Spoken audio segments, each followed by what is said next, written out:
une fois que vous avez des questions, vous pouvez bien évidemment lever la main et réouvrir votre micro à ce moment-là pour poser la question. Voilà, je propose du coup de commencer, comme il n'y a plus personne qui rentre pour le moment. Marie, alors je te passe la parole. N'oublie pas d'ouvrir ton micro, vu que j'ai coupé tout le monde.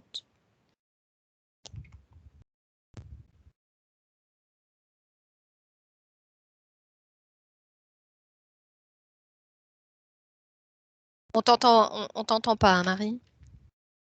Il faut que tu allumes ton micro.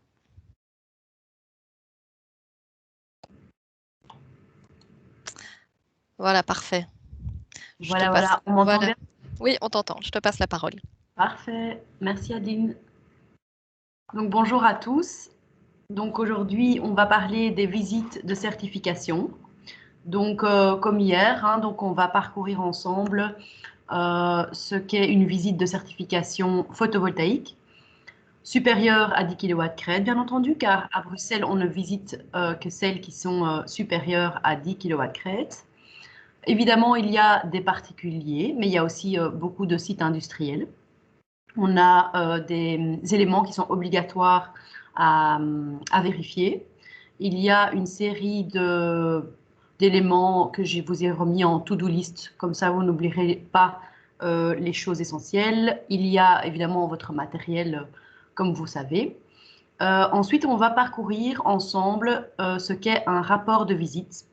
C'est au fond un rapport modèle Bruegel que vous devez remplir lors d'une certification initiale, hein, de certification, mais également lors d'une visite de contrôle, car vous aurez, à la demande de Bruegel, de temps en temps des visites de contrôle d'installations qui sont déjà existantes et déjà certifiées.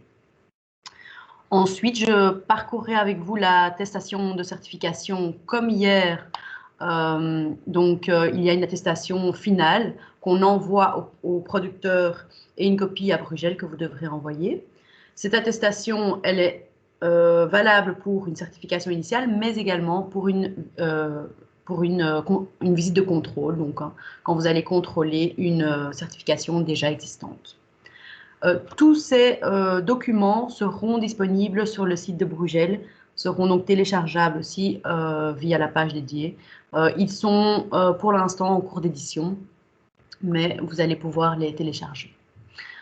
Reprenons donc une visite PV à Bruxelles. Ça peut durer entre 30 minutes et 2 heures.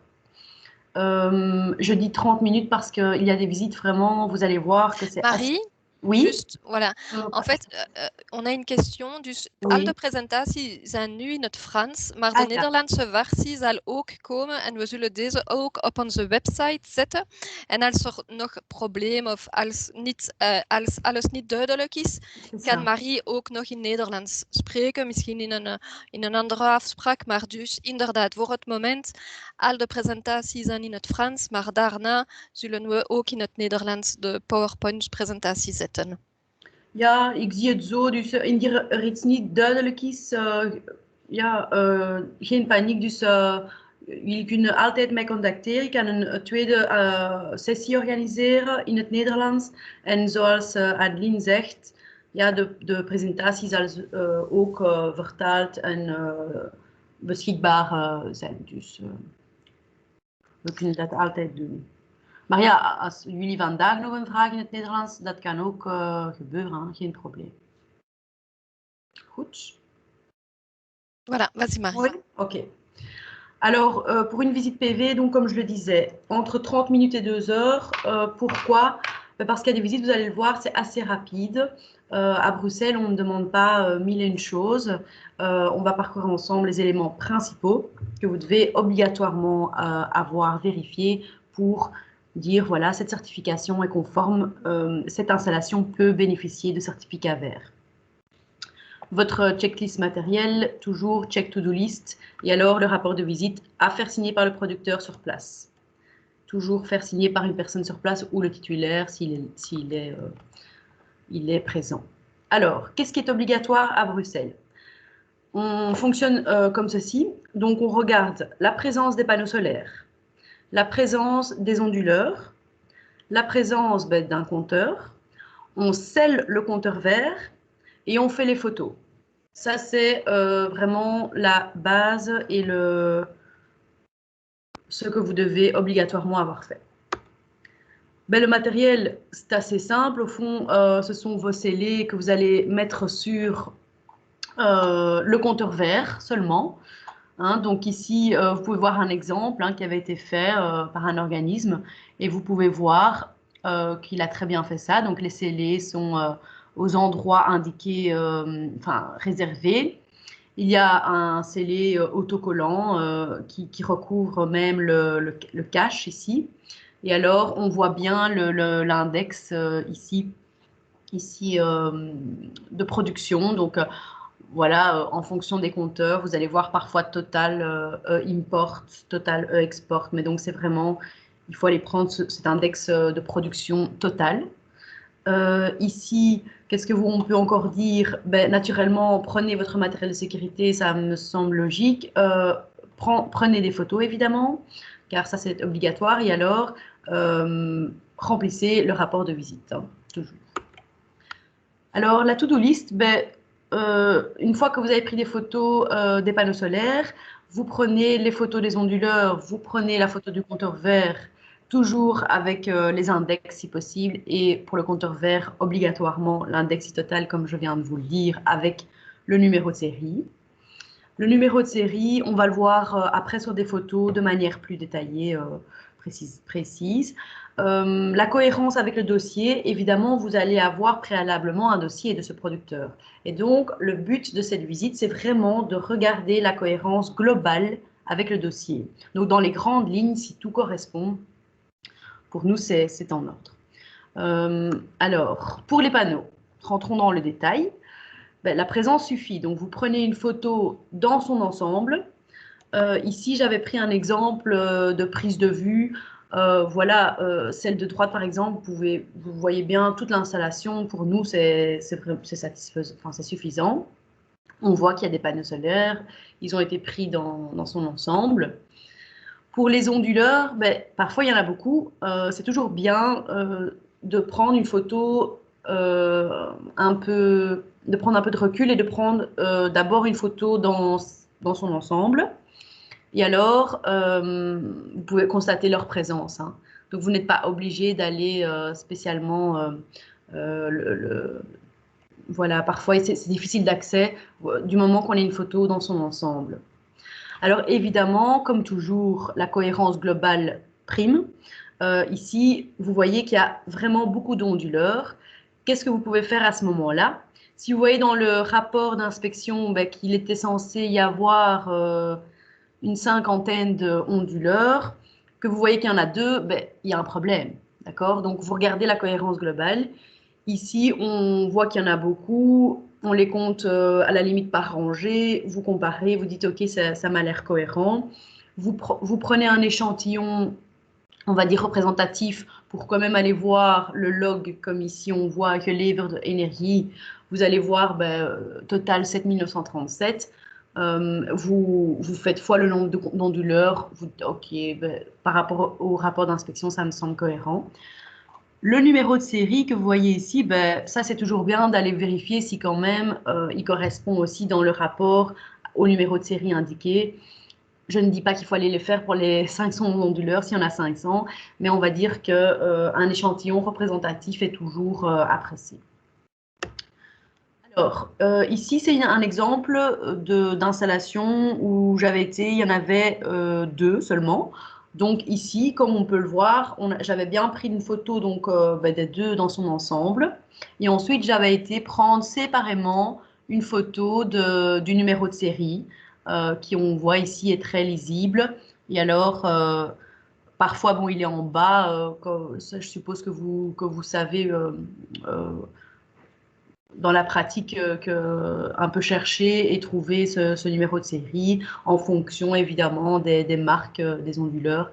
Vous allez voir, c'est souvent les mêmes marques qui reviennent et donc à Bruxelles, il n'y a pas énormément de possibilités pour trouver.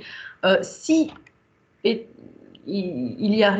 pourrait arriver que vous ne trouvez pas ce numéro de série, il n'y a pas de panique non plus. Vous notez dans le rapport de visite, remarque, numéro de série introuvable.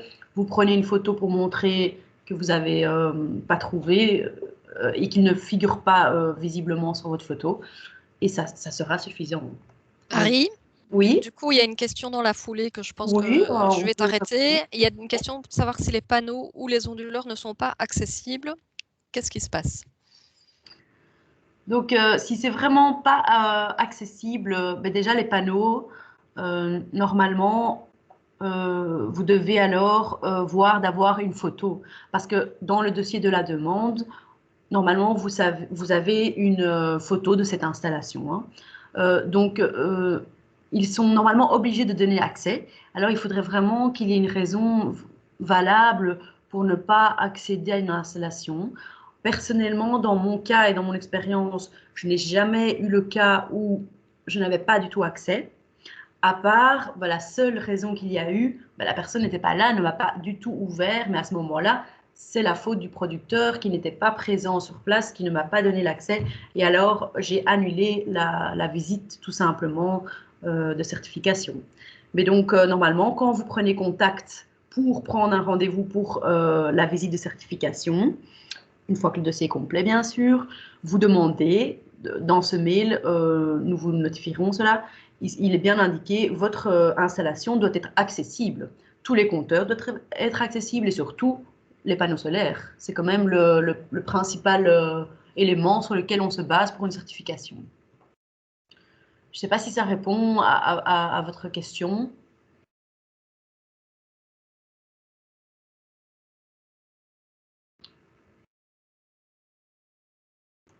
De vie, garde-corps et des choses comme ça. C'est vrai que parfois, pour monter sur le toit, il y a un point de vue sécurité. Est-ce que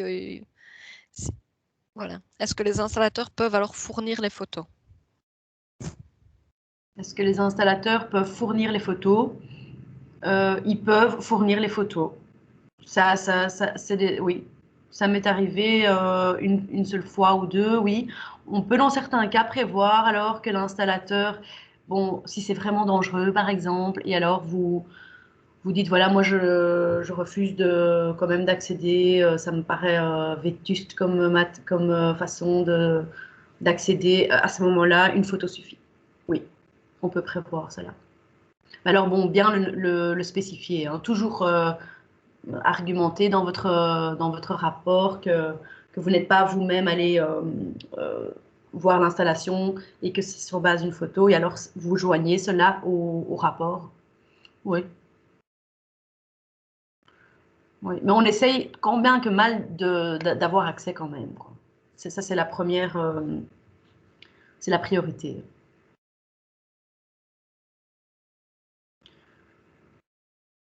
Il y a encore des questions à ce sujet? Peut-être qui ont un lien avec cette question?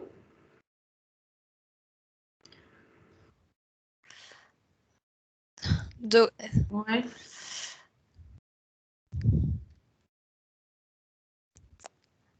Ah.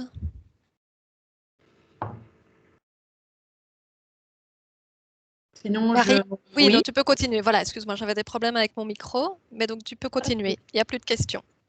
Oui, c'est sûr? Oui, vas-y. Donc oui, voilà, comme je disais, ici, normalement, si vous êtes sur le toit ou même que vous avez accès au compteur, ce qui est normalement une priorité, vous avez accès et vous prenez donc les photos ici de l'onduleur, comme vous le voyez ici, hein, sur cette image. Le transformateur d'intensité. Oui, dans certains cas, vous allez avoir des TI. Qu'est-ce qui se passe? Pareil, vous prenez une photo dans son ensemble, vous vérifiez la cohérence globale par rapport aux éléments que vous connaissez dans le dossier. Alors moi, j'ai pris un exemple ici. Moi, ce que je fais, c'est que je prends une photo s'ils sont trois, ben voilà, comme ici, des trois en même temps. Ça me permet directement de voir le coefficient, hein, dessus, 250 sur 5, on le voit. La photo, elle est nette. On voit le numéro de série en bas, on peut tout à fait le distinguer Si vous voulez faire un zoom pour être sûr, c'est encore mieux, hein, mais avec une photo séparée, par exemple, ça, il n'y a pas de souci. Mais toujours bien voir, identifier les TI de cette manière-ci. Je vous ai mis une autre photo sur la droite, où vous pouvez aussi voir très visiblement le numéro de série, le coefficient 250 sur 5. Alors moi, ce que je fais aussi, toujours par vérification, les TI sont notés, hein, dans le document, dans la demande de certification, dans son dossier. Et je vais donc vérifier si ces TI sont les mêmes que ceux qui ont été déclarés par le producteur. Si oui, voilà, moi, une photo suffit, hein. Il ne faut pas sceller ou il faut simplement prendre une photo dans sa globalité. Alors, on a une question, oui. Marie, donc tu viens de répondre. Oui. Donc, la question, c'était de savoir s'il fallait sceller les TI, mais donc tu viens de répondre qu'il ne faut pas les sceller. Et on a une deuxième question. Donc, lors d'une visite d'une installation en fonction, que se passe-t-il lorsqu'un onduleur est remplacé par un onduleur d'une puissance supérieure? Pour toute modification, de toute manière, il faut un nouveau rapport, il faut une nouvelle visite de contrôle à ce moment-là de la modification, hein. Donc ça, le producteur est responsable. Il y a une modification sur son installation, il contacte son ECA, il demande un nouveau rapport. Et donc, en fonction, ce sera un rapport de contrôle de modification, en fait, hein. Bon, ça n'arrive pas très, très souvent. Je n'ai pas vraiment eu encore beaucoup ce genre de cas, mais c'est vrai qu'il y a parfois des compteurs défectueux, des choses comme ça. Donc, à ce moment-là, en fonction de si on a besoin de refaire une visite, on retourne sur place et on refait le nécessaire, si ça impacte évidemment la production. Et donc, du coup, la question, c'est de savoir si c'est un remplacement d'un onduleur par le même type et la même puissance. Est-ce qu'il faut à nouveau prévoir une visite de contrôle par l'OCA? Alors, pas nécessairement. Donc, si vraiment vous analysez et vous constatez que cette modification n'a aucun impact sur la certification, la puissance ni la production, ce sera simplement joint au dossier du producteur. De toute façon, le producteur, vous allez voir dans le cahier de charge qui est publié sur notre site, il est tenu et il s'engage à notifier Brugel. Et donc, si vous le mentionne, oui, s'il vous plaît, toujours nous informer de ça. Et alors, c'est noté dans son dossier. Et si Brugel décide, ben non, il faut quand même, dans ce cas-ci, une visite de contrôle, ce sera à charge de Brugel et on vous demandera, vous OCA, donc de retourner, si besoin, faire une visite de contrôle. Et donc, du coup, la question, c'est s'il y a revisite, elles sont à charge de qui? Donc, si j'ai bien compris, donc, dès que c'est Brugel qui demande, ce sera à la charge de Brugel. Mais donc, s'il y a revisite dans un autre cas? C'est ça, donc c'est toujours à charge de Brugel, mais c'est vrai que les visites de contrôle qui ont une raison de retrait de certification ou d'adaptation sont aux frais du titulaire. Donc dès le moment où c'est le titulaire son installation n'est plus conforme, c'est aux frais du titulaire, hein, de faire ces visites-là. Brugel, donc sera toujours à charge de Brugel quand Brugel fera la demande et quand ce seront les visites de contrôle normales, on va dire, dans le cadre donc, de la certification. On va voir tout de suite dans quelques slides les visites de contrôle. Ok, et alors juste une dernière question. Donc s'il y a un changement d'onduleur, est-ce qu'il faut à nouveau un contrôle RGIE? Si on change un onduleur, c'est ça. Oui. C'est donc comme dit, bon, chaque cas est unique, mais si ça n'impacte pas, il n'est pas nécessairement de refaire une visite de certification. Une modification qui n'a pas d'impact sur la certification peut être simplement une information apportée par le producteur et on met ça dans son dossier. Le producteur est tenu et responsable de notifier Brugel de ce genre de modification. il sera évidemment tenu de refaire un rapport de visite dans certains cas, mais si ça n'a pas d'impact ou si c'est juste une modification, on va dire, voilà, comme vous dites, hein, remplacer un onduleur d'une même puissance pour une telle raison, il n'y a pas lieu de recertifier l'installation. Voilà, je propose que tu continues alors. Merci. Ok. Alors ici, on va passer au compteur vert. C'est quand même le plus crucial car ce compteur vert va comptabiliser la production de cette installation et c'est sur base de ce compteur vert que le producteur bénéficiera de certificats verts. Et donc, évidemment, nous avons besoin d'un index fiable de votre part et qui soit évidemment scellé, ce compteur. Donc, et aux endroits prévus si possible, quoi. Alors ici, je vous ai mis un exemple.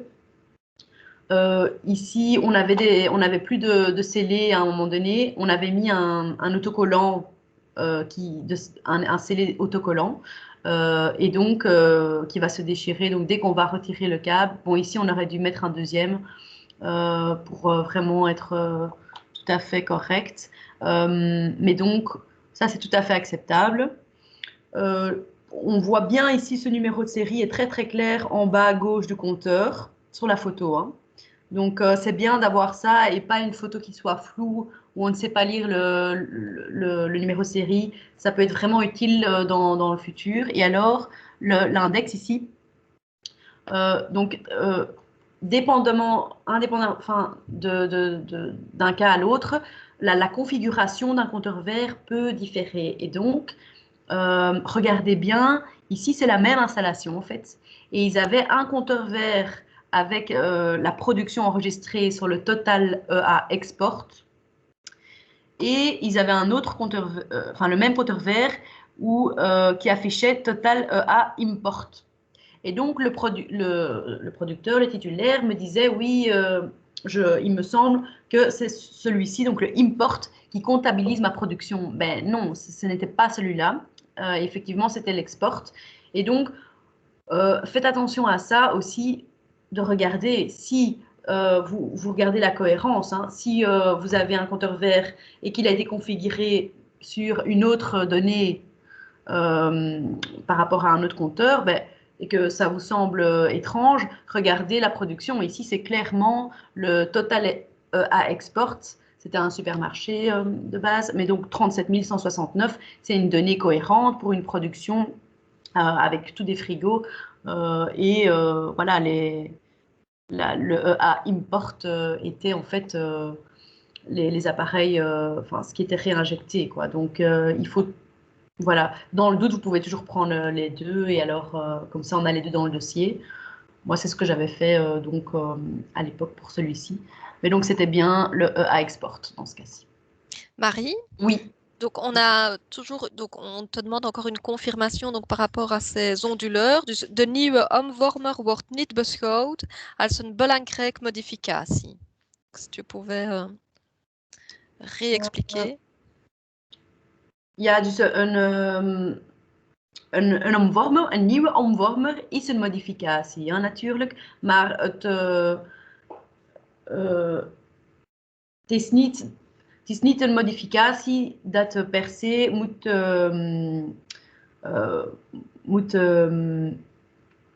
comment on dit,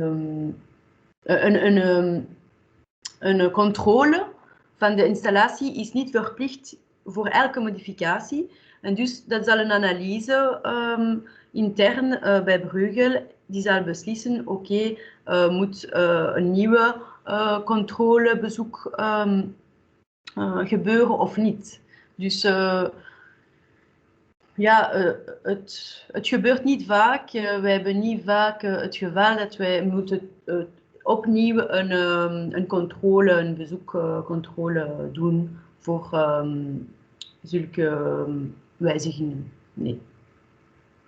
Et alors, on a une question aussi, si ils ont le droit de télécharger plusieurs photos ou si c'est une seule photo qui est admise.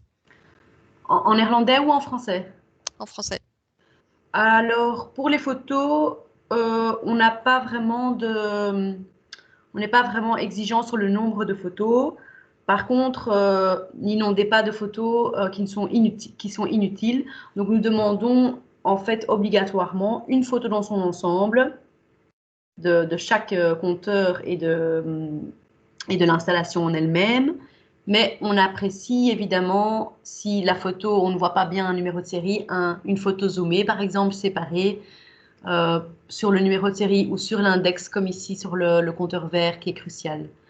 Donc, moi, dans mon expérience, on a toujours environ une page A4 de photos pour une installation.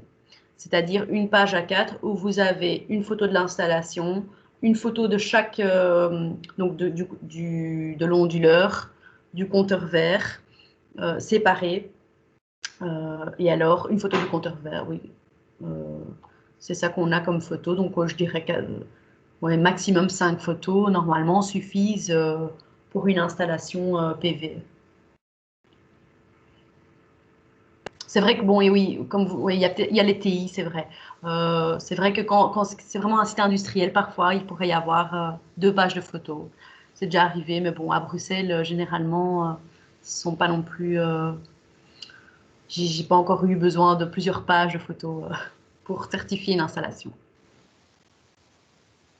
Ok, je propose que tu continues, on reviendra par la suite s'il y a encore des questions. D'accord. Donc, ici, je continue avec une photo d'un compteur vert qui est évidemment acceptable. Hein. Bon, c'est vrai qu'on aurait pu sceller hein, ici aux endroits prévus. Mais bon, il y a le cache et donc il y a l'autocollant de sceller. Bon, ici, c'est de Bruxelles Environnement, mais donc c'était entièrement Brugel. Donc, quand vous voyez ce genre d'autocollant, c'est au fond Brugel qui a posé cet autocollant. Si évidemment le producteur ici touche au compteur ou modifie quelque chose, ça se verra. Donc pour nous, c'est acceptable. La photo est nette. Hein. Vous pouvez bien voir le numéro de série ici. L'index de production est lisible. Donc ici, aucun souci. Ici, j'en ai pris une autre aussi qui avait été scellée. Cette fois-ci, vous voyez le total à import, mais bon, donc dépendant de la configuration, ça peut être parfois modifié. Et alors, le numéro de série, ici, on aurait pu faire un zoom séparé peut-être pour vraiment être certain, mais souvent, quand je zoome sur les photos, je peux quand même bien visiblement le voir. Ah oui, les scellés, après, ça c'est à vous de voir, hein, si vous faites un seul scellé du contour ou bien si vous scellez à part chaque petit endroit. Ça, c'est votre manière de faire, de toute manière, du moment qu'il est bien scellé. Ici, je vous ai encore mis un exemple, hein, ici d'un Finder. Vous voyez, il est bien midé ici. Il y a bien le numéro de série qui est lisible. Les scellés sont bien mis. L'autocollant a bien été couvert par toute la partie cache du compteur. Ici à droite, ce sont donc nos autocollants Brugel quand on est venu sceller. Ici, il y a même un scellé sur cette partie visible ici. On aurait pu le mettre ici aussi, je pense. Oui. Moi, voilà, donc c'est tout à fait acceptable. C'est pour ça que j'ai mis donc un volume vert 1705. L'index est très lisible et les photos sont nettes. Donc pour nous, ça c'est vraiment, c'est comme ça qu'il faut sceller un compteur vert. Ici, j'ai mis des exemples où c'était moins le cas. Donc ici, par exemple, c'est non acceptable. Alors pourquoi c'est non acceptable? Bon, la photo, elle était quand même nette. Mais c'est vrai qu'ici, on n'avait pas prévu les scellés, par exemple. Hein. Donc ça, c'est non acceptable. Il faut vraiment sceller les deux parties. Ici, c'est vraiment pas acceptable du tout. Pourquoi? La photo, elle est floue. On n'a pas pris du tout le compteur dans son ensemble. On ne voit pas grand-chose. Et alors, il n'y a pas les scellés hein, ici. Donc ça, c'est pas acceptable du tout. L'index, je sais à peine le lire ici. Le numéro de série encore moins. Donc ça, nous n'acceptons pas. Nous, si on a une photo comme ça, on demandera une nouvelle visite aux frais de l'OCA, donc à votre charge. Hein. Donc il faut faire attention que votre photo soit acceptée. Voilà. Alors, le rapport de visite, ce sera le modèle de Bruegel. Il y en a certains d'entre vous qui le connaissent déjà, mais donc vraiment rapidement, ben, les données de contact, vous les avez déjà dans le dossier de toute manière du producteur. On vous demande de les remettre ici. Hein. Donc ça, c'est un rapport de visite pour une certification initiale, hein, parce qu'il y en a aussi un pour les visites de contrôle qu'on va voir juste après.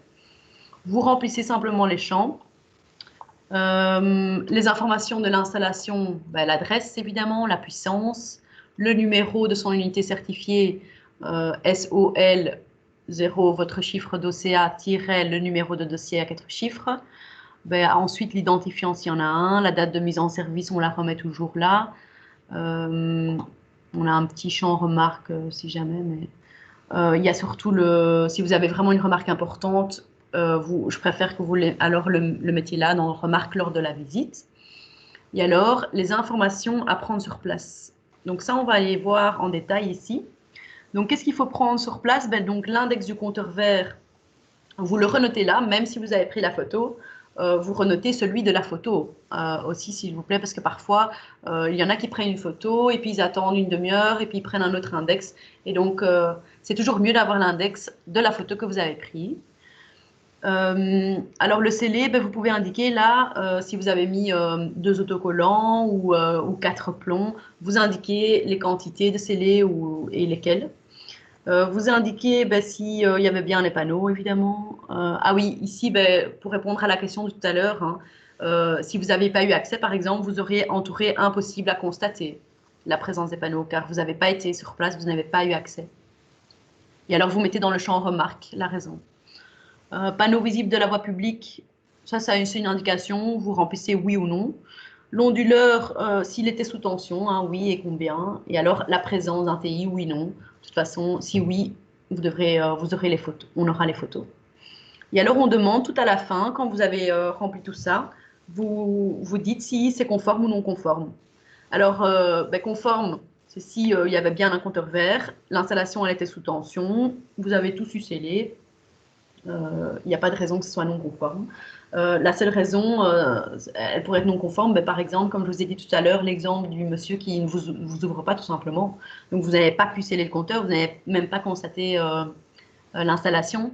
À ce moment-là, vous pouvez faire un rapport de visite de non conforme et, voilà, et refaire une visite qui sera aux frais du producteur.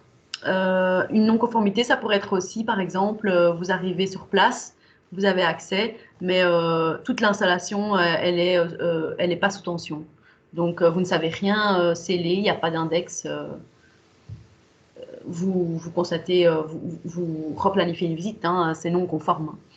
Donc, la conformité, c'est vraiment quand vous avez tout le nécessaire, des informations à prendre sur place pour bénéficier de la certification. Hein. Donc, qu'elle produit bien cette installation et qu'elle soit tout à fait scellée et certifiée. Quoi.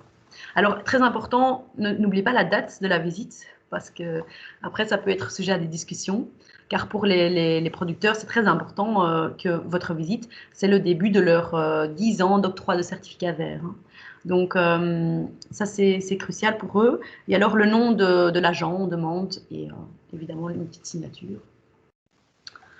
Alors, pour parler des visites de contrôle, donc ici, je vous ai remis un résumé des délais. Donc, au moins une fois pendant la période des 10 ans, à la demande, hein, si Bruegel le demande, et à la charge de Bruegel, bien sûr, vous serez amené à contrôler les installations.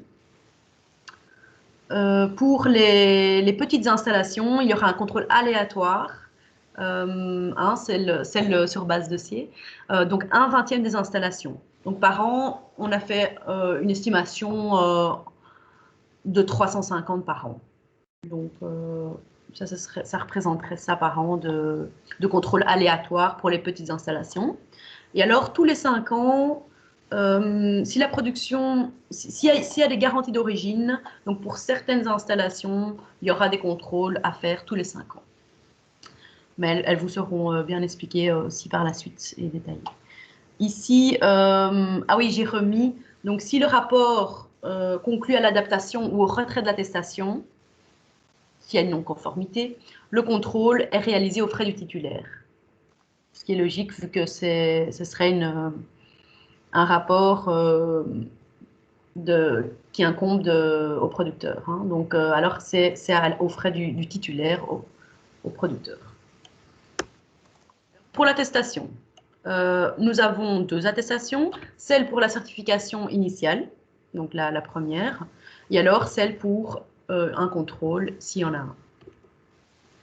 Une attestation, ben, comment ça se présente? C'est simplement hein, une première page qui indique voilà, que leur installation est certifiée. On demandera ici votre nom et signature.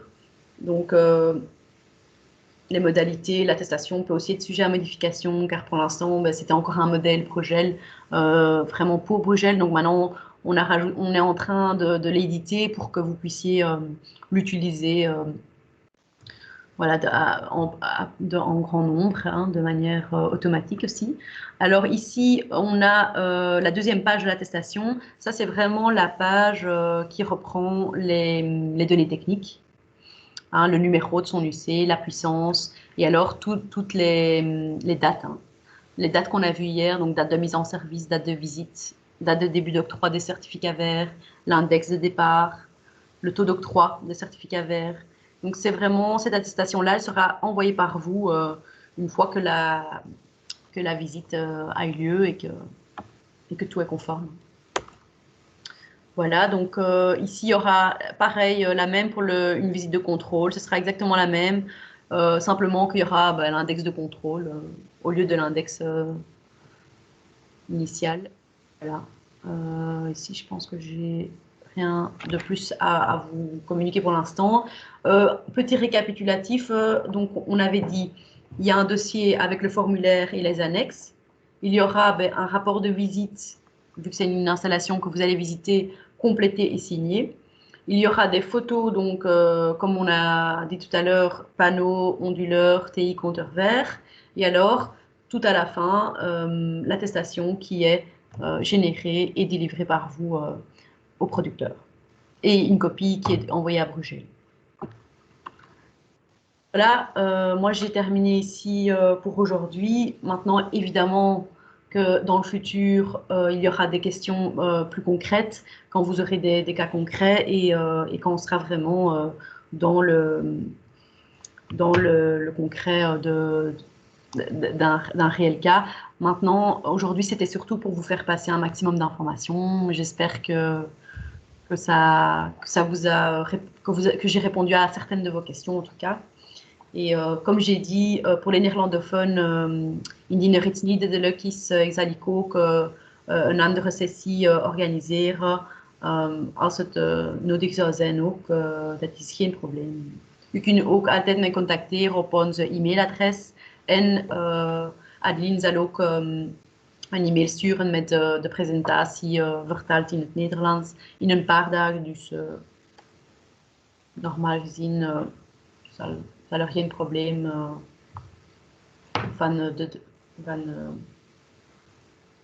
over zo vragen. Voilà. Oui, alors il y a eu des questions Oui. dans le fil de discussion, mais Renaud a à chaque fois répondu, il me semble. Donc du coup, je ne sais pas si quelqu'un a une question, vous pouvez peut-être lever la main, du coup, comme Marie a fini, et vous pouvez la poser directement, si jamais. Parce que il me semble que Renaud a répondu à toutes les questions qui ont été posées. Et juste la dernière de Loïc Dupin. Donc, lorsque c'est une visite qui est initiée par Brugel, c'est Brugel qui va vous donner un dossier de visite. Et donc, lorsque vous allez voir cette installation, vous pourrez comparer à tout ce que nous avons préparé pour vous. Donc, dans ce dossier, il y aura évidemment la demande initiale, mais il y aura aussi en annexe un addendum de tout ce qui aura été changé. Par exemple, si le compteur vert a été changé, il y aura aussi ces informations avec le nouveau compteur. Et donc là, c'est ça que je disais plus haut. Si par exemple le compteur a été changé, du coup il n'y a plus de scellé sur le nouveau compteur, il faudra en remettre un. Effectivement. Voilà, n'hésitez pas si vous avez encore des questions à lever la main et je vous donne alors la parole. Peut-être qu'on peut, ou on laisse l'enregistrement quand même pour les. Oui, c'est vrai que ça peut intéresser d'autres aussi. Alors, Éric Legrand a une question. Je vois je vous donne la parole, allez-y. Oui, d'accord. Moi, simplement, dans le commentaire que j'avais par rapport à la conformité, c'est qu'à un moment donné, vous avez parlé que s'il y avait un remplacement d'onduleur, mais par la même puissance, etc., qu'il n'y avait pas besoin nécessairement de vérifier le dossier, de voir si ça avait été fait l'objet d'un dossier de conformité, si j'ai bien compris. En fait, il y a différentes choses. On parle aussi, il y a le contrôle RGE et il y a le contrôle Brugel. Donc, d'un côté, le contrôle RGE, le SPF, sur ce qu'ils m'ont dit, c'est que si la situation réelle est différente de ce qui a été contrôlé point de vue RGE, alors il faudra un nouveau RGE. Par contre, pour Brugel, nous, c'est nous qui allons décider lorsqu'on veut recontrôler cette installation ou pas. Donc, par exemple, il y a un onduleur qui a été remplacé. On faut voir si cet onduleur et si le rapport de contrôle électrique, les schémas, tout ça correspondent encore ou pas. Si ça ne correspond pas, alors il faut un nouveau contrôle RGE. C'est ce que m'avait dit le SPF. Ensuite, par rapport à Brugel, nous, lorsqu'on reçoit cette information, c'est toujours via Sibelga qu'on reçoit ces informations, eh bien, nous, on peut juger au cas par cas si on trouve qu'il faut un contrôle additionnel de la part de Brugel. Parce que dans l'ancien RGI, on peut le comprendre, puisqu'il y avait cette notion de modification importante ou pas. Oui. Par contre, dans le nouveau livre, on parle bien justement dans cette partie 6.4.7.1 là, qu'il y a un contrôle de conformité avant mise en usage. Donc ici, c'est bien dédié au non domestique, en disant qu'on doit vérifier le remplacement d'un appareil ou pas par rapport à son choix et l'installation, même si c'est la même puissance, même s'il a les mêmes caractéristiques au niveau, je veux dire, de sa fourniture d'énergie. Donc c'est là justement où, par rapport à votre position, c'est de dire ben, on aura le choix. Je pense que dans le nouveau livre, ce serait plutôt de dire on n'a pas vraiment le choix. S'il y a un remplacement d'onduleur, d'après cet article, automatiquement, il devrait faire l'objet d'un contrôle de conformité par rapport à cette partie-là. Le choix, c'est par rapport à Brugel. Donc, si Brugel juge que c'est bizarre ce qui s'est passé, alors c'est Brugel qui juge qu'il faut faire une visite au CA. Donc, c'est ça qu'il faut faire la je pense effectivement qu'il y a une différence entre le rapport RGE qui devra peut-être être là, vous venez de le dire, renouvelé et le rapport de visite de contrôle Brugel qui ne sera peut-être pas nécessaire dans ce cas-là. Oui, d'accord. C'est ça. C'est ça. Merci. Oui.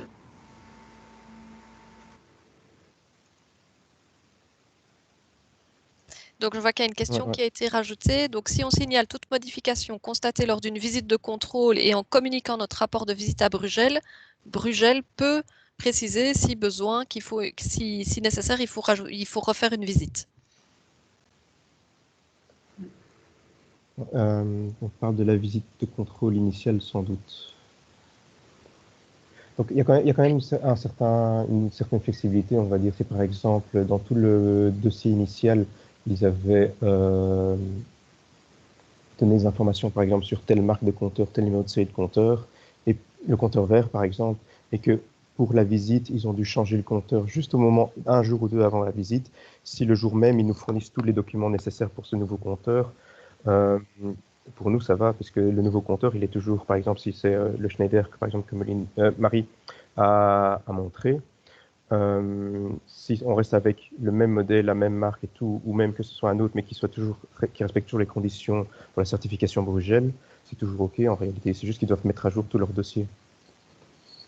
C'est ça, et donc comme il est mis dans la conversation, c'est exactement ça. Vous faites votre rapport de visite, vous le mettez en remarque, et Brugel analysera si besoin, si contrôle il y a ou pas.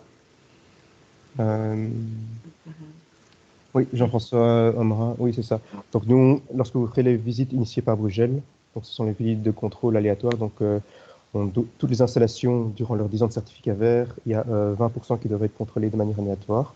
Et donc nous, on va vraiment préparer un dossier complet avec toutes les informations que nous avons reçues. Donc, comme j'avais dit, c'est le dossier initial, mais aussi tout ce qui a été changé entre-temps.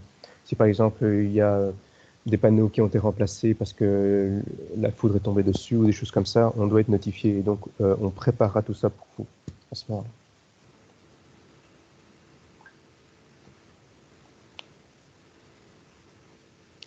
Ok, est-ce qu'il y a encore... Est-ce que Brugel préparera le dossier? Oui, c'est ça. Ça sera à vous de préparer ce dossier, hein. Donc, comme c'est vous qui analyserez le dossier dans le futur, vous aurez tous les éléments pour préparer votre propre dossier, hein, quand vous visiterez les installations. Ou alors, j'ai pas compris peut-être la question. Mais je pense que c'est ça.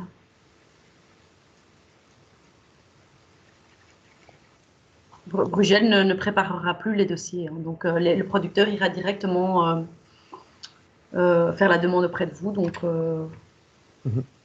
oui, ça dépend de chaque cas, évidemment. Si c'est celui initié par Brugel, c'est Brugel qui vous prépare. Si c'est vraiment la visite initiale, la toute première installation, parce que l'installation vient d'être mise en service, ça c'est le producteur qui vous prépare tous les documents et tout ça. Ah oui, la question c'est si Brugel demande un contrôle, si nous préparons les dossiers. Ça. Okay. Parfait. Je ne sais pas s'il y a encore des questions. N'hésitez pas. Je vois qu'il y a encore une petite question.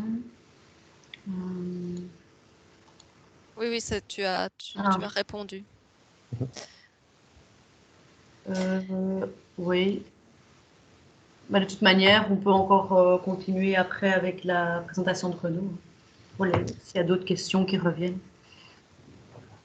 Oui, parfait. Et donc voilà, alors je propose qu'on continue. S'il n'y a plus de questions sur la partie PV, mais comme Marie expliquait, on peut encore revenir à la fin de la réunion, à la fin de la présentation de Renault si nécessaire. Mais donc Renault, je te donne la parole.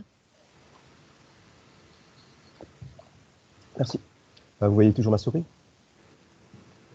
C'est plus facile après. Oui, on voit ta souris. C'est plus facile pour moi pour expliquer. Ok, donc maintenant je vais vous parler plus spécifiquement pour la visite cogénération. Donc tout ce qui a trait à l'électrique, tout ce qui est général que Marie vient d'expliquer est aussi applicable à la cogénération. Donc je vais sauter aussi tous des éléments qui avaient été expliqués juste avant. Je parlerai donc à nouveau un rappel très succinct de ce qui est spécifique à la cogène. Je me donnerai des exemples pour comment il faut compléter le rapport de visite et les photos qu'il faut joindre. Et après, je vais quand même faire un petit résumé de pourquoi est-ce que vous faites tout ça aussi pour la cogène, pourquoi est-ce qu'il y a tellement d'éléments. Donc c'est ce que j'explique comme le calcul CV. Donc pour la cogène, comme j'avais dit hier, les compteurs, ils mesurent la production brute. Mais Brugel, lui, il a besoin d'avoir, par exemple, la chaleur utile, c'est-à-dire que Brugel doit faire un calcul du net à la fin. Et ça, c'est nécessaire parce que les certificats verts pour la cogène, c'est sur base du rendement, sur l'économie en CO2. Donc c'est pour ça qu'il y a beaucoup plus d'éléments pour la cogénération. Donc il y a un rapport de visite, il fait 4 pages, donc 4 fois plus de travail que pour le photovoltaïque. Mais en fait, une visite se fait aussi en 1 heure en moyenne pour la machine. Il y a beaucoup moins de déplacements parce qu'il ne faut pas courir à droite et à gauche sur le toit de l'entrepôt. Tout est généralement dans une seule chaufferie. Il y a peut-être un compteur ou l'autre qui sera dans la pièce à côté. Donc je vais parcourir avec vous les différents éléments et à chaque fois je vais mettre les points d'attention et des photos en exemple. Et j'ai aussi segmenté en parties, donc vous allez voir qu'on commence par une partie générale, puis après il y aura chacun des compteurs qui seront comme par groupe. Donc on demande déjà une photo générale pour savoir de quoi on parle, si c'est bien la même cogène, si on va sur place, est-ce que c'est bien la même chose s'il faut recontrôler l'installation, est-ce qu'on est bien au bon endroit, ce genre de choses. Il y a à Bruxelles, c'est majoritairement de la microcogène, donc tout ce qui va de 7,5 à 50, 75 kW électriques. Il y a quelques grandes, mais elles sont moins courantes. Donc, la première partie avec les données techniques, on demande qu'il faut recompléter à nouveau les différentes informations et après il faut les comparer à la demande initiale. Par exemple, ici, c'est fait exprès, c'est un où ça ne va pas. Donc si on regarde par exemple la puissance électrique, ici il est mis 44, quand on regarde sur la fiche signalétique qui est collée sur le moteur, ici, il est 50 kW. Donc là, il y a déjà quelque chose qui ne va pas. Ici, il est mis 120 alors que c'est juste 100,2. Et la puissance de conso, on voit ici que c'est 144 en fait. Donc en fait, là, c'est par exemple à gauche, quelque chose qui a été mal complété. Et donc je donne ici l'exemple en dessous, comment il aurait fallu compléter. La cause de cette erreur, par exemple, c'est ici, la personne a déduit la puissance de sa pompe à chaleur. Si vous vous rappelez, hier, dans l'exemple que j'avais donné, je dis qu'il fallait additionner toutes les puissances thermiques. Et donc là, il a dit, ah, la pompe à chaleur consomme autant, mais non, en fait, nous, on doit juste avoir la puissance totale active. On ne déduit pas la réactive pour l'électrique. Et pour la puissance thermique, si par exemple, il y avait d'autres blocs ou quoi, c'est mieux de tout séparer, comme ça, on est sûr de quoi on parle. Et puis la puissance de conso, c'est peut-être que quand il s'est basé sur autre chose, en fait. Par exemple, une mauvaise fiche technique, parce qu'un bloc moteur peut avoir différents modèles. Le nombre d'heures, il est affiché sur le moniteur. Donc, le moniteur, sur les grandes machines, généralement, c'est sur le caisson même. Pour les microcogènes, généralement, il y a un module déporté. Et donc là, vous pourrez voir le nombre d'heures de fonctionnement. Pour nous, ça nous aide à vérifier les facteurs de charge pour voir si, par exemple, il y a des rendements qui sont très élevés. Et bien, on peut vérifier si c'est cohérent ou s'il y a des problèmes. C'est aussi bien pour Civelga que pour nous. Le contrôle électrique, c'est comme pour le photovoltaïque. Jusque-là, il faut faire un peu plus attention parce que une cogène, la consommation des auxiliaires peut parfois être importante jusqu'au jour de sa mise en service, de la visite, le jour de la visite de certification. Donc, si par exemple la cogène n'a pas fonctionné pendant plusieurs jours, eh bien la consommation auxiliaire peut augmenter. Donc, il faut faire attention à ça. Et puis ici, j'ai d'autres exemples de scellés. C'est généralement on trouve souvent des iskras pour les cogénérations. Et donc ici, il y a deux vis sur le côté. Et donc c'est à nouveau des scellés qui se cassent vraiment dès qu'on commence à les toucher. Et le TI à nouveau, mais je passe puisque ça a été expliqué juste avant. Juste pour les heures de fonctionnement, il y a une petite question sur que c'est pas toujours les heures de production. Est-ce que tu pourrais c'est écrit normalement sur les machines. Elles sont operating hours et l'autre c'est, comment ils appellent ça encore? C'est standby hour et puis il y en a un autre c'est total hour en fait. Donc normalement les modèles ils montrent le nombre d'heures séparément.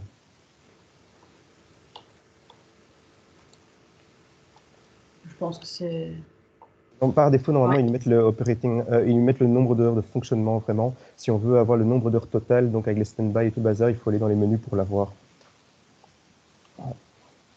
Donc, pour une cogénération, il y a 3 flux minimum. Donc, l'électricité, le gaz et la chaleur. C'est parce que j'ai fait la question de Loïc à l'instant.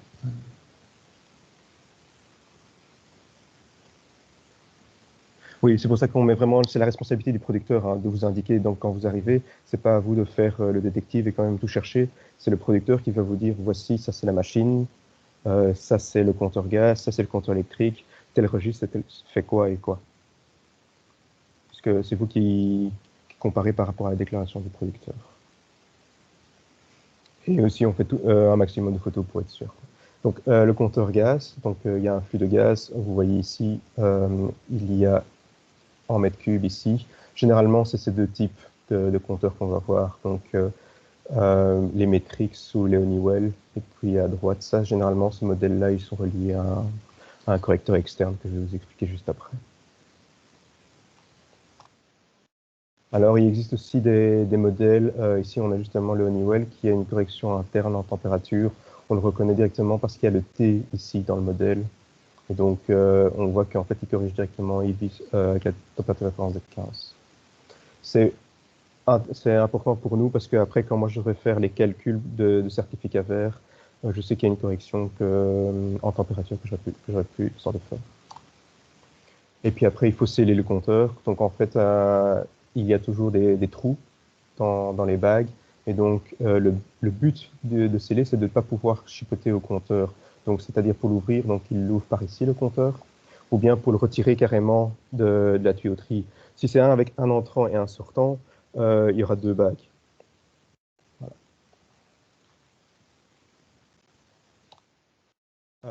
On demande aussi la pression, parce qu'on devra faire je vous avais dit, il y a une correction en température et aussi en pression. Donc nous, on conseille fortement, c'est pas une obligation parce que c'est pas écrit dans l'arrêté, mais on conseille fortement les producteurs à installer un manomètre, comme ça on peut vérifier. Donc à Bruxelles, la pression va de 20 à 100 millibars. Et la température du réseau, en fait, Sibylgate nous a dit qu'il fallait tenir compte de 15 degrés. Donc quand ils mettent 20 degrés, en fait, moi, vous pouvez toujours noter ce qu'ils disent, mais en réalité, je tiens compte que de 15 degrés. Voilà. Et ici, c'est un manomètre externe, donc il le branche par derrière la machine.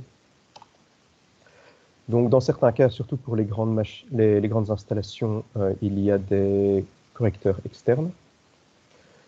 Donc il y a une partie qui est la pression de référence, tout ça est indiqué, donc il faut descendre un peu dans le menu pour l'avoir, et puis après il y a ce qui est réellement mesuré. Et donc comme ça permettra pour nous d'avoir les 2 informations, après pour faire le calcul des certificats verts. Donc le correcteur externe n'est pas obligatoire, je dirais que c'est plutôt plus pratique pour les sites industriels. Et pour sceller un correcteur externe, il y a des vis qui sont prévues, c'est un boîtier qui s'ouvre. Ici, il s'ouvre vers la gauche, en fait. Donc, en fait, en le fermant sur la droite, c'est bon. Et ici, le scellé, si on l'ouvre, eh bien, il se déchire. Et puis après, il y a le compteur thermique. Il y a aussi que quelques marques. Ici, c'est un Sioma, type E1. Et du coup, nous, ce qu'on a besoin, c'est l'énergie produite et le volume. Attention à l'énergie produite. En fonction du modèle ou le comptage, eh bien, il va passer de kilowattheure à mégawattheure et vice-versa. Donc, il faudra bien faire attention aux unités. Et pour les scellés, donc, ce type-là, il s'ouvre de haut vers le bas, en fait. Et pour ceci, il y a 2 crochets, un à gauche et un à droite. Donc, à gauche, j'ai mis un scellé plomb. À droite, j'ai mis un scellé autocollant. Et ici, il est aussi relié à la conduite. Donc, en fait, s'ils veulent essayer de dévisser, ils vont casser le fil perlé. Oui, je vais me rendre. Et ici, pour information, ici, c'est sa sonde froide ici. On parle des sondes, donc parce qu'il faut quand même faire le delta de température. Donc, il y a une sonde chaude et une sonde froide. Dans beaucoup de cas, c'est un ensemble. Donc, le calculateur que vous avez vu juste avant et les sondes, c'est la même marque, même numéro de série, mais c'est possible qu'ils soient différents. Par exemple, c'est un modèle qui est vendu uniquement calculateur, débit, tout est séparé, ou bien c'est parce qu'il fallait changer les câbles pour des câbles plus longs. Et après, il faut vérifier qu'évidemment, qu'il soit bien dedans. Si la sonde froide pend à côté, évidemment, c'est pour essayer de schmatter, quoi. Et donc, pour les fixer, on vérifie que la sonde est bien dedans. J'ai remarqué, surtout il y a quelques années, que la vis n'était pas serrée à fond. Donc, toujours vérifier que c'est bien serré. Et puis après, je mets le fil perlé autour, j'accroche le tout. C'est-à-dire que s'ils veulent dévisser, ils vont casser le fil perlé. Renaud, il y a une question par rapport au scellé, justement. Sur le compteur thermique, s'il n'est pas possible de sceller correctement, est-ce qu'on considère que c'est une non-conformité? Et donc, du coup, l'exemple qui était donné, c'est, par exemple, si les autocollants ne tiennent pas à cause des hautes températures ou parce que c'est sale et des choses comme ça. Ok. En fait, curieusement, nos scellés peuvent tenir jusqu'à 75 degrés sans problème. Donc, j'avais pas de souci, moi, pour mettre, j'ai même fait des tests, j'ai pu coller des scellés sur des départs chauds, quoi. Donc, il faudra peut-être vérifier si vos autocollants sont compatibles. Mais normalement, le compteur, ici, il est ouvert. On voit qu'il n'y a plus l'isolant, on voit qu'il est ouvert ici. Mais normalement, le compteur, il est visible, donc il n'est pas contre. Il fait pas 70 degrés sur le compteur, quoi. La température Merci. ambiante. Voilà.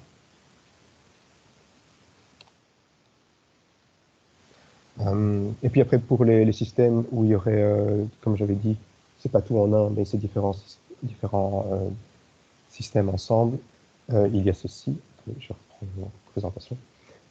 Avec le débitmètre. Dans la grosse majorité des cas, il n'est pas possible de le sceller, soit parce qu'il y a un endroit qui n'est pas possible, soit parce qu'il n'y a pas de trou pour faire passer ou ce genre de choses. Donc celui-là, généralement, à droite, vous voyez écrit Axioma avec le câble qui va vers le calculateur. Et puis ensuite, il y a la partie ballon. Donc, on fait une photo pour savoir où se trouve le ballon, pour voir qu'on parle bien du ballon de la cogène et peut-être pas de celle de la chaudière ou quoi. Je crois que j'ai peut-être fait une erreur ici. Par exemple, ici, là, je devrais vérifier. Mais par exemple, c'est possible que le ballon de la cogène soit mis à côté de des chaudières. Donc, c'est ça qu'il faudra faire attention. Et puis après, ici, il y a le volume du ballon. Parce que, comme j'avais expliqué hier, si le compteur thermique est en amont du ballon, eh bien, je devrais calculer des pertes ballon. Et puis, pour terminer, il y a l'engagement du producteur qui s'engage à ce que l'installation était sous tension. Sous tension ne veut pas forcément dire que la cogène fonctionne au moment où vous faites la visite. Si vous êtes en été, par exemple, la cogène sera à l'arrêt. Et pour après la visite, il faut donner une copie aussi du rapport de visite au producteur. Et après, il faudra aussi donc terminer, donner une copie des documents à Bruxelles. Ensuite, maintenant, j'arrive au calcul des certificats verts. Donc, pourquoi est-ce qu'il faut faire attention à tous ces points? C'est parce que nous avons besoin pour pouvoir faire le calcul des certificats verts. Donc ici, ça c'est un fichier Excel que nous préparons et que nous, via Sibelga, nous mettons à disposition du producteur. Et vous voyez que les deux premières colonnes, donc ici, la colonne B et la colonne C, ici, ce sont des informations que nous allons mettre à jour en fonction de l'installation. Donc, c'est pas vous qui faites, mais c'est pour information, comme ça vous voyez la finalité. Donc, par exemple, ici, il faut bien mettre la puissance totale, sinon après, les rendements réels par rapport au rendement théorique, il risque d'y avoir un très gros décalage. Je reprends ici les informations du compteur sur base de vos photos. Par exemple, s'il est mis compteur numéro 1, ben, je mettrai compteur numéro 1, ou bien s'il y a des remarques, ou bien il y a un code, par exemple 1.8.0, ce genre de choses. J'aurai besoin de l'adresse où vous allez pour savoir c'est sur quel réseau de Sibelga que se trouve la cogène, puisque les PCS peuvent être un peu différents. S'il y a un TI et que le compteur électrique n'est pas configuré, il faudra peut-être rajouter aussi un facteur. Et puis après, là, je parlais des pertes ballon, c'est parce qu'on doit calculer des pertes, ce sont des pertes forfaitaires par heure de fonctionnement. Et puis il y a le facteur correcteur, c'est pour ça qu'il fallait faire une photo du manomètre. Et puis en dessous, vous voyez qu'il y a les puissances théoriques. Et donc Sibelga, parce que c'est Sibelga qui traite en premier ça, ils vont regarder déjà, par exemple, le rendement réel par rapport au rendement théorique pour voir s'il y a des problèmes, pour vérifier la cohérence et tout ça. Ils ont aussi un système. Donc en réalité, ce fichier Excel, c'est vraiment plus pour le producteur, parce que Sibelga, toutes ces formules que vous voyez, c'est aussi bien dans notre système que dans le système GreenMeter de Sibelga. Et puis on a un autre truc qui est plus important pour les producteurs, c'est évidemment le nombre de certificats verts. Et donc hier, je vous parlais du coefficient multiplicateur pour le résidentiel. Ici, dans ce cas-ci, c'est une ACP avec 100% résidentiel, c'est une micro-cogène de 15 kW électrique. Et donc, dans le tableau, il est écrit que ceux-là ont droit à un coefficient de 6,3. C'est-à-dire, par exemple, que l'installation, elle a fait une économie en CO2. Le résultat ici serait, j'invente, de 10 certificats verts. Eh bien, à cela, multiplié par 6,3. Donc, vous voyez vraiment il faut faire très attention au contenu. Voilà pour ma partie. Merci.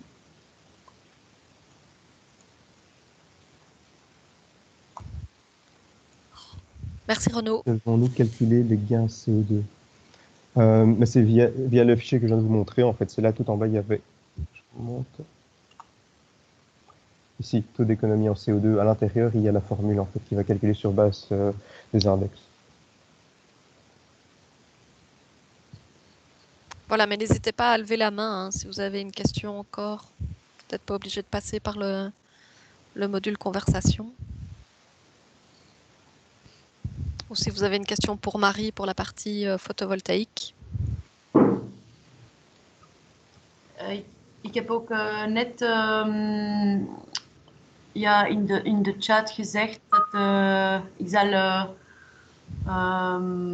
de mensen contacteren voor de Nederlandstaligen die wensen een specifiek antwoord in het Nederlands en misschien ook een sessie volledig in het Nederlands. Dus als het nu het geval is, alsjeblieft misschien uw naam hier schrijven in de chat of ook een e-mail naar mij sturen naar greenpower@bruegel.brussels. En u kan altijd mijn e-mail nog terugvinden op onze website. Maar dus ja, het is beter dus zo te doen en dan zal ik zien hoeveel mensen wensen misschien een specifiek volledig een sessie in het Nederlands. Pour la question sur le tableau, le fichier Excel est déjà disponible sur notre site web, mais ce n'est pas à vous de le faire. C'est-à-dire que la partie calcul certificat vert est à charge de Bruegel. Et donc ce fichier-là est pour le calcul de certificat vert, donc ça reste chez Bruegel. Donc moi je fais ça sur base de ce que vous compléterez dans le rapport de vie.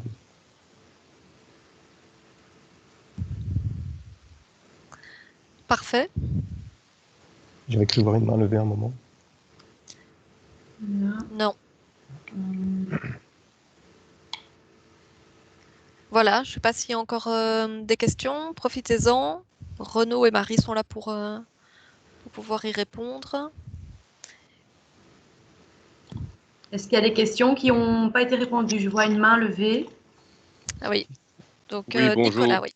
Oui, la remise du document à faire signer par le producteur ou par le titulaire doit se faire le jour même. Donc ça doit être une version papier à remettre immédiatement ou ça peut être remis plus tard. Dans le sens, faut-il avoir entre guillemets un papier calque en 3 exemplaires ou peut-on l'envoyer lorsque le rapport est finalisé? Non, vous pouvez l'envoyer quand le rapport est finalisé. Hein. Il n'y a pas de délai dans l'arrêté? Non. Merci. Oui, Monsieur Skilbeck, Nicolas. Oui, c'était lui. C'était lui. Donc Marie, je vois qu'on a une personne qui serait intéressée par une version, une session en néerlandais. We hebben ook een persoon die interesse, die graag volledig. Ja, oké. Dat is genoteerd. Hè. Dus ik zal even zien wanneer kunnen wij dat organiseren. Maar ja, misschien ook eerst de presentatie sturen en dan, als het niet volledig is, dan bespreken we over een datum en we zien nog een mogelijkheid. Hè. Idem, oké, genoteerd.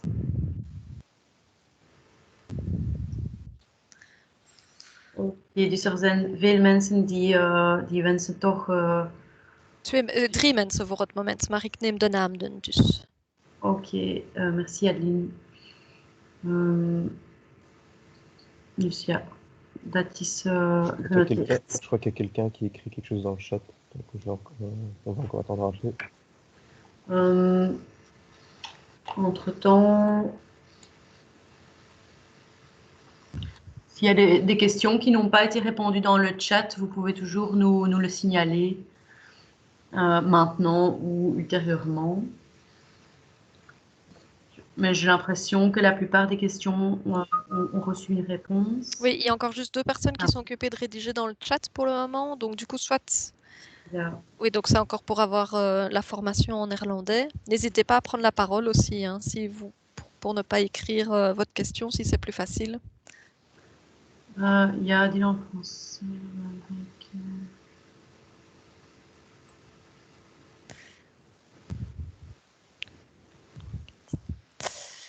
Oké. De vermogen andere merken belangrijke. Dat is een vraag. Ah ja, maar we gaan... On a répondu à tout, Marie. Donc du coup, voilà. Dus we hebben 5 personen die een interesse in een Nederlandse sessie willen. En dus ik heb de namen. En dus, ja, als er nog vragen, donc s'il y a encore des questions, n'hésitez pas à prendre la parole. Je vois que Loïc Dupas est encore occupé de rédiger, mais... Pas de souci. On peut encore rester, hein. De manière, vous pouvez prendre la parole. Et donc, du coup, j'ai remis le lien vers la page dédiée sur le site où vous pourrez retrouver toutes les informations. Donc, du coup, oui, Loïc Dupas, je vous donne la parole. Je vous ai coupé. Non, pas de problème. J'étais en train de rédiger puis j'ai arrêté. C'était pour savoir s'il y aurait une sorte de récapitulatif, une sorte d'instruction de travail élaborée par vous pour qu'est-ce qui serait considéré comme les constats amenant à une inconformité ou pas. Oui, donc on a repris, normalement dans les cahiers des charges, on a repris ces éléments. Okay. Mais si pour vous... Okay. Si ce n'est pas complet ou si vous trouvez que vous avez encore une question, on peut toujours aussi avoir une discussion sur un cas unique à chaque fois. Mais normalement, les non-conformités sont prévues dans le cahier de charges que nous avons publié. Ok, voilà. Okay. En fait, les non-conformités, il n'y en a pas beaucoup. Hein. C'est si l'installation n'est pas sous tension, si vous n'avez pas pu sceller le compteur vert, pour une raison importante. Et si vous n'avez pas... Par exemple, de gamme, de précision de mesure des compteurs, Mais ça, c'est déjà... Normalement, l'algorithme de comptage, il a déjà été préalablement validé. Donc, si vraiment il y a un problème sur place, ça veut dire que ça ne correspond pas avec le dossier initial. Et à ce moment-là, vous pourriez, effectuer une non-conformité. Hein. Par exemple, si le compteur vert n'enregistre pas du tout de production ou qu'il y a un souci et vous voyez une incohérence avec les onduleurs, par exemple, ou si vous voyez qu'un compteur vert n'est pas du tout configuré comme il le faut, alors vous pouvez décider que c'est une non-conformité car vous ne pouvez pas sceller ce compteur vert comme prévu dans le règlement, quoi. Ok, donc il y aura quand même toujours donc une validation de votre côté des informations que nous aurons reçues des propriétaires. Non, c'est vous, au fond, qui ferez cette validation sur base du dossier. Les règles sont mises dans l'arrêté, en fait. Donc, en fait, la certification, vous faites la certification de l'analyse sur base du dossier de la même manière que nous on faisait, donc toujours en comparaison à ce qui est écrit dans l'arrêté électricité verte. Donc, par exemple, il est mis qu'il faut que le compteur soit émidé. Si déjà dans le formulaire, ils disent que le compteur n'est pas émidé, c'est un refus, en fait.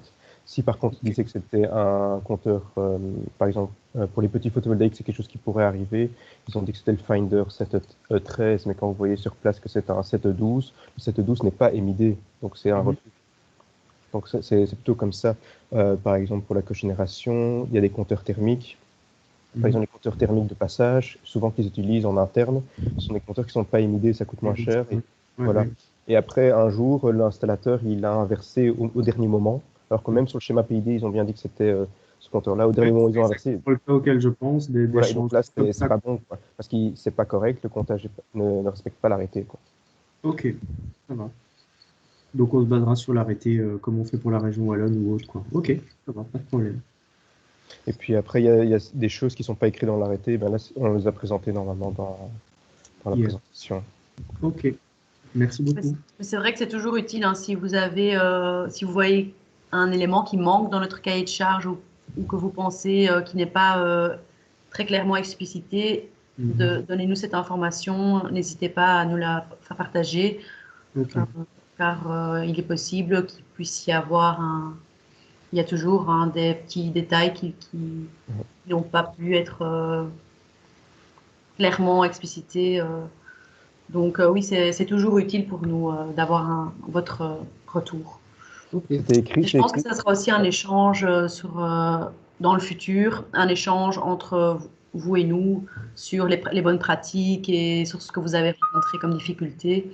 Il y aura aussi des échanges trimestriels pour voir si tout se passe bien, etc., qui vont sans doute faire améliorer aussi la qualité, quoi. Ok, merci.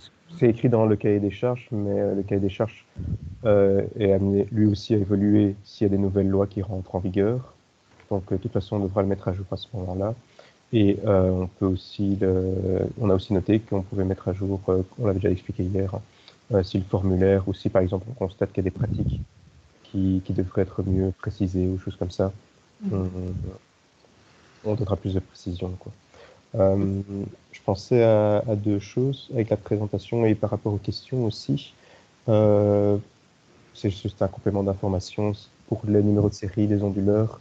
S'il n'y a pas l'étiquette ou quoi, vous pouvez le trouver parfois sur le moniteur de l'onduleur en parcourant. Il est écrit le numéro de série. Donc là, vous pouvez le voir. Et pour l'accès aux toitures, si par exemple vous avez une toiture en escalier, on va dire comme ça, et que là où il y a les panneaux, c'est pas accessible, si vous arrivez à côté, par exemple dans le hall d'escalier ou quoi, c'est bon, vous avez une vue sur les panneaux, vous pouvez faire la photo, quoi. Parfait. Renaud? C'est le relevé des index des onduleurs? Non. Oui. Ouais, c'est pas demandé dans l'arrêté. Donc c'est pour ça que Marie avait dit qu'il fallait prendre un échantillon pour voir la cohérence, en fait. C'est ça. Ouais, et donc ça nous permettrait, par exemple, ça permet aussi de, si vous voyez qu'il y a des choses qui sont flagrantes sur le site, par exemple, il y a 4 onduleurs et il y en a 2 qui sont rouges avec écrit erreur. Là, vous pouvez signaler la chose au producteur. Si par exemple vous allez sur une école, par exemple, et que le concierge ne s'y connaît peut-être pas forcément dans l'installation, vous voyez que l'installation est sous tension, mais qu'il y a deux onduleurs qui sont défectueux, prévenez le concierge parce que lui, il s'y connaît pas. Ou bien que le compteur vert, il clignote en rouge. Donc, c'est pas la LED pour l'équilibrateur, mais qu'il y a un message d'erreur, notifiez-le. Ce sont des choses qui... Ça permet de gagner du temps. Effectivement, hein, à condition d'avoir un onduleur avec écran. Ouais. C'est vrai qu'il y a de plus en plus de marques où il faut absolument avoir l'application pour avoir les logs. Déjà, oui. Ça aussi, si le concierge ou le responsable énergie du bâtiment ne s'y connaît pas, ça c'est ce que nous lui dit, on dit prenez contact avec votre installateur, beaucoup d'onduleurs dans le package, il y a le code pour pouvoir se connecter à distance. Du coup, on les informe quand... Bruegel en tout cas a un devoir d'information, donc on leur donne cette information.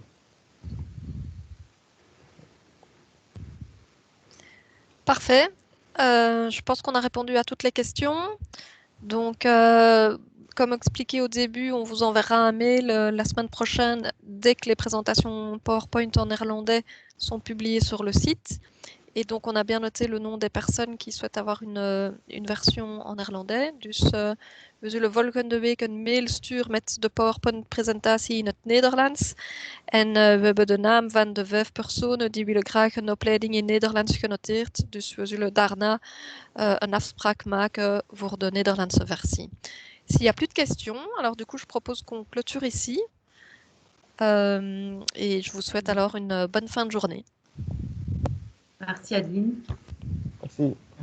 Merci. Bonne journée. Au revoir. Merci, au revoir. Merci. Au revoir. Merci. Merci. Merci, au revoir. Merci à vous, bonne journée. Merci pour tout, à bientôt. Au revoir. Merci, au revoir. Au revoir.